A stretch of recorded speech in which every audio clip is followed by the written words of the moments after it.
We are getting this. The little wheel is spinning and saying that everything is connecting and the live stream is being, it says preparing to live stream. Because we connect this from Zoom until, so let's give this a minute to make sure it's all set up and we are good to go.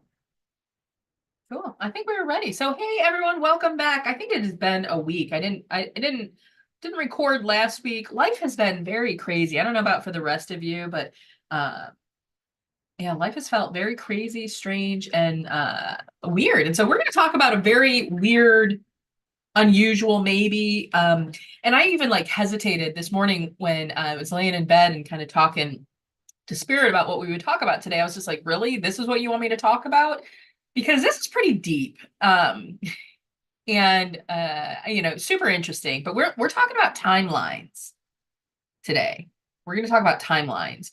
And I'm going to tell you the reason why we're talking about it, but like why I'm sharing all this stuff is a little bit different. We'll go into, I have been feeling, this craziness and the kind of like things that are going on. And I've been feeling really funky and weird, like somatically, mentally. I am dealing with the last like couple of weeks, probably since right before Christmas, I've been dealing with a round of insomnia that I haven't had in, I couldn't even tell you how long.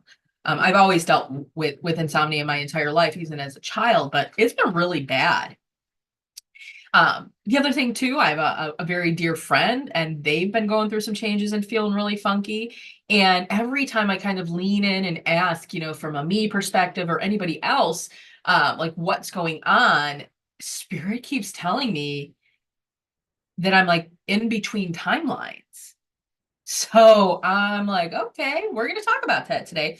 But we have to kind of start with our definition or our level setting. And so today, I don't have like a bunch of definition or formal definitions for you. But what I do have is a number of assumptions that we all have to be operating off of for what I'm about to share to make sense. Okay. And so the very first assumption that we all have to make is that I am talking about, and I have the belief in the Akashic Records. So I believe that the Akashic Records exist, and that is every single soul that travels, within this universe has a etheric record of their past, their present, and their future, right? So it's this like book, so to speak. I often refer to it as your like your soul's choose your own adventure book that you can navigate life by, so to speak. Like you could literally go and read all the past, all the present, and all the future. So you have to kind of have that belief to be jiving in on the, what I'm talking about today. The second belief or assumption that we have to make is that everything happens all at once, right? Like all of these timelines, every single thing that is occurring is happening all at the same time, the past, the present, and the future. This is a really hard one, I think, for a lot of people to really lean into and embrace. There's a point that it happens in their journey. They're like, oh shit, yeah, you are right. Like and I think this is where we get things like deja vu, stuff of that. And deja vu, I believe, is a timeline, a little tiny micro timeline jump, by the way. And so you have to have that, like everything's happening all at once. And there's like a movie, and it's a really good movie. And if you haven't seen it, go watch it. Watch it a couple of times because you probably will need that. So that's the second assumption that we're making. Okay. The third is that the belief through, magic, we can travel to different timelines.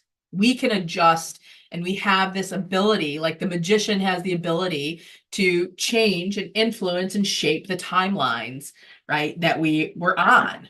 No, don't get me wrong, any choice that you could ever make, but sometimes you need to do a little magic to put that choice within your path, clearly within your path, right?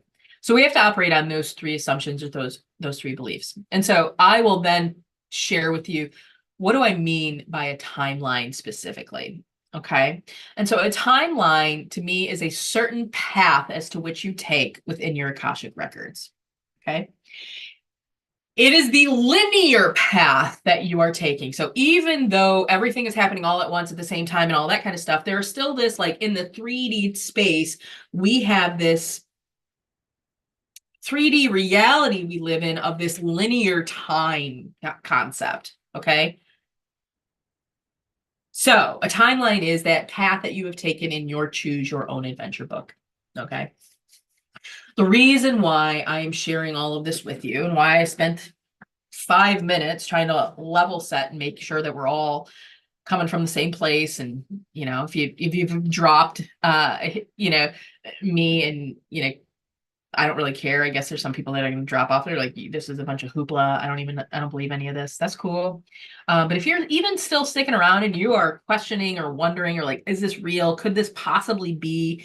That's okay. The fact that you're still listening means that there is you resonate in truth in this in some way, shape, or form. Okay. So it's really important that if you resonate at all, if you have this belief, that we all also understand that timeline jumping has body and mind impacts to us, right? So even though we may be witches, we may be practicing magic, we may be willing strong magical and magician-like, activities in our life, it has a mind and a body impact, right? Because it is our spirit, that etheric spirit of ours, that's pushing us, so to speak, into these alternate timelines, right? It is also that etheric nature that lives in every one of those timelines. So it in itself does not exist in any one particular, it exists in all of them, but it is what kind of like shapes and pushes us into that 3D space with the mind and the body, okay? Our physical body cannot move through multiple timelines. It has to be in one, okay? Our physical body has to be in one. Our mental body is the bridge between the physical and the etheric, okay? And I know this, I wish I could like draw, and maybe one day I'll actually like draw all this out and how these relate.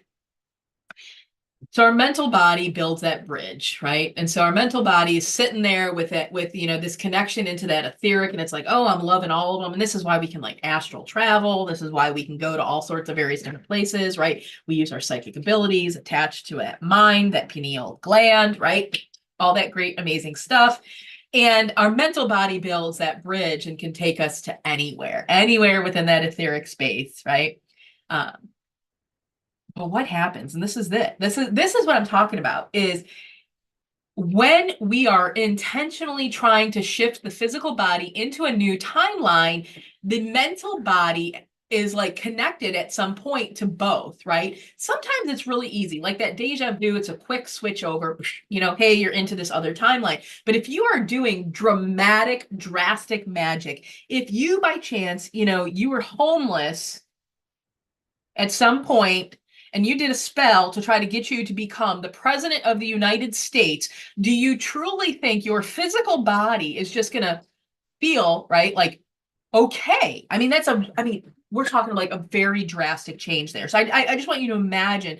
So if you are doing magic that is trying to bring about some very radical change within your life, right? And you aren't looking for like something like, magic can bring about things really rapidly, but we don't always understand that the timeline may drop it in your lap. You may win the lotto and end up broke a year later, right? You could win the lotto and someone comes and robs and takes the most precious and valuable thing, like the urn of this beautiful urn that has your grandmother's ashes in it. I don't know, right? You could do a spell to meet the love of your life, and this amazing person comes in, and you're like, oh my God. And lo and behold, they're a narcissist, but you don't find that out till 2 years when you're drowning in an abusive relationship, right? Magic works, and it has, I hate even to use the word consequences, but when we take ourselves down particular paths, right? When we do magic and we do spell work, it will land us into that path. It'll bring us about. But are we trying to go down the highest vibrational path? That's a lot of the magic that I do. I say, hey, universe, I want to be in the highest vibrational path. I want to be in this path that is like filled with these emotions of love and happiness and joy, prosperity. I mean, I want to feel in wonderment and awe of living every single day of my life. So I don't care about the quick things, the quick wins, or the immediate, the instant gratification, so to speak, which is kind of a surprise to say because once upon a time as an alcoholic, I love me some instant gratification. So yeah, we have to understand that if we're doing this magic and we're trying to bring about these major transformational changes in our life, there is going to be an impact on our physical body. There's going to be even an impact potentially on our mental body, right? And so we're not going to just tell you this and be like, go figure out how to handle that now, my dear friends. I'm going to tell you, I'm going to give you some advice on how you might be able to navigate this. And the number one thing, and I recommend this, it's included in Illuminate. Go out and get your Reiki level 1 certification. Number one thing. And you can try other means and other methods and things of that nature. But I really truly believe, I've seen the proof. There's so many practitioners in this, and really what Reiki level 1 does is it's going to help and teach you how to understand your own energetic and how to tap into the universal energies in order to cleanse, bring alignment, and bring some more peace into your energetic self, right? So what we're trying to do in that place is we're trying to bring some, sense of balance into that etheric body so that we don't feel that mental and that physical kind of impact, right? That's why we do a lot of this alignment, right? We're trying to bring me here into the now, into this plane, into this timeline, this dimension, all of that kind of good stuff. So that's the first one. And do it. Use it. If you have your Reiki level 1 certification and you're not using it, I got somebody in the other room that might hear that one. You need to be using it. And it doesn't need to be like big or complicated or anything. It can literally be, every time throughout the day that you have this maybe discomfort, just imagining this beautiful, brilliant golden white light coming from the divine above and just cascading through your own body and giving you a recharge. Right? It could be you imagining, as you walk into the door of your house, imagining that same concept, almost as though you're plugging yourself into a rechargeable battery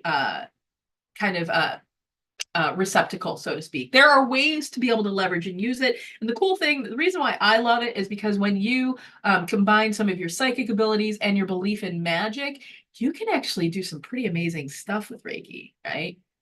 Yeah. The second number thing, and this is a really, really, really, really big one. If you have been doing magic to bring about transformations into your life, there is probably, and you're feeling this right now, there's probably a big choice that you had to make. There's probably some closure that you need to go through. So this is the number 2 is do your 3D actions that you know are going to propel you forward. The more you resist the change, the more discomfort you're going to feel. So every single time that you drag your feet, every single time that you like hem and haw, every single time you say out loud, especially, I have we'll see if my partner listens to my podcast because he does this. He'll say, I want to do this. I'm going to do this, and does not do it. So every single time that you do that, that is resistance that you're creating, and that is more physical discomfort that you're going to experience. And if you go on long enough, you're going to watch the universe explode things around you to navigate you towards the path that you are trying to be on. Yeah. So number 2, make your choice, get your closure, take the actions to propel yourself into the, forward down that path in the 3D world. Number 3, if you have a strong magical practice, you can cut the cord from the previous timeline. And so we're recording this. I record these on a Friday. And so tonight that myself and a couple other folks are going to do that. I'm going to lead folks through a little bit of a cord cutting and, a journey to kind of, cleanse and release from that timeline. So you can cut the cord from the previous timeline. And basically, it's almost, think of it as the mental image that I get in my head is like cauterizing a wound, or, if you've got a vein, and like surgeons, they'll need to like cut off and like suture out that vein to keep from allowing that to continue to flow through. So you can cut that cord from the previous timeline. Okay. And now this last one, I'm not a big fan. I don't get on here to be, to just promote, but I'll tell you, you can always reach out. Number one. So if you can't do these things on your own, right? If you aren't Reiki level, if you aren't certified, right, in that level one, you can go get it, but if you can't, right? If you are struggling to get that closure or anything of that nature, if you have not cut that cord, get some fucking assistance. You don't have to navigate in this 3D world alone. I don't care how many of you are hermits out there like me, you just don't need to do it. Hermiting, or the desire to kind of like, step back and look within, does not mean that you're impervious to requiring the help and the assistance of folks around you that love and care about you. Right? I can't emphasize that enough. And I've said that to a couple of folks lately, and this is the truth, is there are a lot of individuals that will be in these energetic states where they're in, the timeline is shifting. And for us that are doing magic, right? For us that are doing magic, we're trying to shift the timeline and swirl it into this higher vibrational state, right? This is why I emphasize that get help, because for some of us, we might be in that energetic state and be feeling that mind and that bodied response, and there's something trying to drag us down. Right. And so it's very often in these times, and I literally had to claim it. I had to talk to someone this past weekend about my recovery. I'm in a small business group. I stated again that there's some issues, that like these are the states and the places that people will succumb to addiction. Okay. They'll start to lean into, even simple addictions like shopping, gossip. Yeah. Or worst case scenario, some folks may relapse or lean into things like, overindulgence, binge eating, binging TV, taking drugs, alcohol, things of that nature, like truly starting to abuse their physical body because they don't like the way the body feels. So they're trying everything that they can to try to get away from that feeling. And let's be real, we humans are spectacular at numbing ourselves. Like we truly, it's crazy to think this. Like I think there's like subconsciously, a lot of us hate being in these physical bodies, right? So we'll choose to go numb ourselves. So yeah, I hope for those of you that are still with me and are listening, that you have found something to take away with you today. I encourage you again, reach out if you need help. If you find yourself in these energetic states that things are feeling really uncomfortable, uncomfortable. Yeah. And you'll know, like, things just won't feel right. They won't feel right. So, all right. Well, that being said, my dear friends, I hope you enjoyed today's episode. And as always, I try to be back every week, but life happens, and I don't guilt or shame myself for that. I'm here as often as I can. I love you, adore you, and hope to, and can't wait to talk to you again next time. So until then, much love from me to all of you.